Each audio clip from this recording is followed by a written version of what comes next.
demak massasi 3 tonna bo'lgan yuk mashinasi massasi 1,2 tonna bo'lgan yengil mashina bilan to'qnashdi.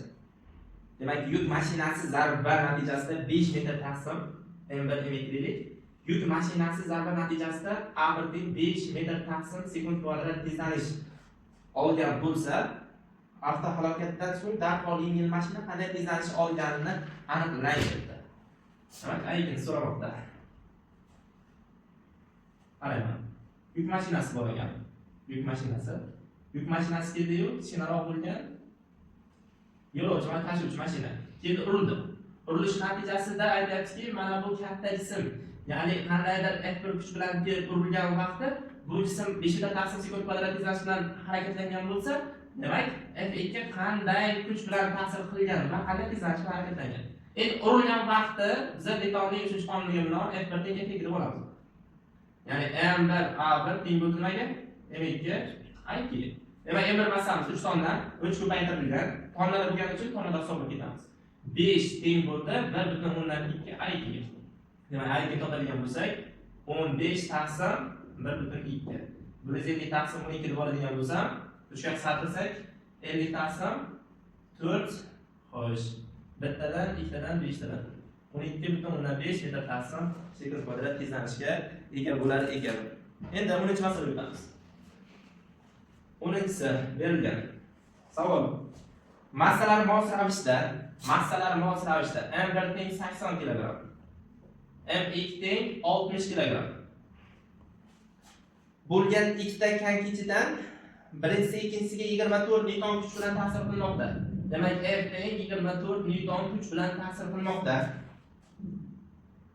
Ularning har biri necha metr taqsim sekund kvadrat tezlanishga ega bo'ladi. Demak, konkichini bilamiz, ha? Konkichilar bir-biri bilan ta'sirlanish natijasida biri A1, biri A2 tezlanish oladi. Shuni tezlanishni topishimiz kerak. Biz bilamizki, Newtonning 2-qonuniga binoan F ta'sir etuvchi kuch nimaga teng bo'ldi? M A ga teng bo'ldi. M1 massali jismga F kuch ta'sir qilsa, u A tezlanish oladi deydigan bo'lsak, F1 ni topaman. A1 ni topamiz. A1 teng bo'ldi nimaga? F ta'sir M1 ga teng bo'ldi. Endi F4 niga 24 newton qo'yadigan bo'lsak, 24 ni bo'lamiz, birinchisi 80. Ya'ni 0,3 metr taqsim sekund kvadrat tezlanish oladi. Xuddi shunday F kuch ta'sirida M2 massali jism A2 tezlanish oladi. Endi o'sha yerdan A2 tezlanishni topadigan bo'lsak, o'sha F kuchini nimaga bo'lamiz? M2 massali jismga bo'lamiz. Hop, F mana teng bo'ldi 24 ga bo'laman 60 ga. 0,2 so'ttachida 10dan 4 metr taqsim sekund kvadrat tezlanishga ega bo'lar ekan. Demak, 18-mavzu butun olim tortish qonuni mavzusini masalalar ko'rishni boshlaymiz. Hop, demak 6-sidan boshlaymiz. 6-sidan. Hop, massasi 2 kg va 1 kg bo'lgan nuqtaviy jismlar bir-biri bilan 1,10 darajasi minus 10 newton kuch bilan tortishadi. Ularning massa markazlari orasidagi masofa topilsin. Hop, demak massalar M1 teng 2 kg, M2 teng bo'ldi 1 kg. Bu jismlar o'zaro ta'sirlash natijasida 1,334 darajasi minus xo'sh 10 newton kuch bilan ta'sirlashmoqda. Ular orasidagi demak masofani toping debdilar. Xo'sh, aytaylik, mana ikkita jism massa markazlari orasidagi masofa r bo'lsa, mana buning massasi m1, m2. Biz bilamizki, butun olim tortish qonuni formulasiga binoan F teng J m1 ko'paytirilgan m2 taqsim r kvadratga teng bo'lsin. Endi bu yerdan r ni topishimiz uchun r kvadrat teng bo'ldi nimaga? J m1 m2 taqsim f ga teng bo'ldi. Endi kvadratni yo'qotishimiz uchun r teng bo'ldi ilzosida J m1 m2 taqsim f ga teng bo'ldi. Endi hisobdan qo'yamiz. Hop, r teng ilzosida J ni o'rniga 6,67 10 darajasi minus 11 ko'paytirilgan massalar 2 ko'paytirilgan 1 taqsim hop 1,334 10 darajasi minus 10. Demak, barobar 6,67 ni 1,334 ga bo'ladigan bo'lsak, 5 tadan taqriban 5 tarafga to'g'ri keladi. 5 ta bo'ladigan bo'lsa 0,51. Demak, javobimiz birlik javob chiqishi kerak. Javobi 1 degan javob ekan. Demak, Xo'p, 1 chiqdi ilzosida, demak 1 dan 1 chiqadi. Demak 1 metr masofada ekan bu ikkita jism orasidagi masofasi. Xo'sh, 1 metr ekan, sel javob bo'ldi. Keyin hozir o'tamiz 8-si. 8 berilgan. Qarang. Ikkita jismlardan har birining massasi 2 martadan oshirilsa, aytyaptiki, boshlang'ich holatda M1, M2 holatda turgan jismlarning massalari ketma-ket 2 martadan oshirildi. Ya'ni qandaydir M1 shtrix boshlang'ich holatga nisbatan 2 ta M1 ga teng bo'ldi. Masalan, M2 shtriximiz 2 ta M2 ga teng bo'ldi. Demak, 2 martadan oshirdik. Ular orasidagi masofa 2 marta kamaytirilsin. Ular orasidagi masofa R ga teng bo'ladigan bo'lsa, keyingi holatdagi radiusi o'shaning yarmiga teng bo'lsin. Masalan, R shtrix deb oladigan bo'lsak, ularning o'zaro ta'sirlashish kuchi qanday o'zgaradi debdi. Demak, o'zgarish kuchi. Qaranglar, F holatdagi jismlar. Agar jismlar J, M1, M2 taqsim qandaydir R kvadrat masofada turgan bo'lsa, keyingi holatdagi massalar F teng, qaranglar. J, M1imiz M1 shtrix o'rniga 2 ta M1 qo'yamiz. 2 ta M1 ko'paytirilgan 2 ta M2 taqsim masofa deganda 2 marta kamaygancha F taqsim 2 ning kvadrati deb olishimiz mumkin. Barobar. Demak, 2 kere 2 4. Demak, J ko'paytirilgan 4 ta M1 M2 taqsim R taqsim 2 kvadrat R kvadrat taqsim 4 ga teng bo'ldi. 4 ga chiqadigan bo'lsa 16 ta. 16 ta J M1 M2 taqsim R kvadrat bo'ldimi? Biz bilamizki, J M1 M2 taqsim R kvadrat o'rniga F qo'yadigan bo'lsak, bu F bo'lsa, demak F1imiz teng bo'ldi 16 ta F ga. Demak, ta'sirlashish kuchi 16 marta ortar ekan. Demak, 12-chi masalani boshladik. Oyning massasi yer massasidan 81 marta kichik. Demak, M yerning massasi 81 marta katta ekan M oyning massasidan. Yer tomonidan oyga ta'sir etuvchi gravitatsion kuch. Demak, yer tomonidan oyga ta'sir etuvchi gravitatsion kuch, demak F1.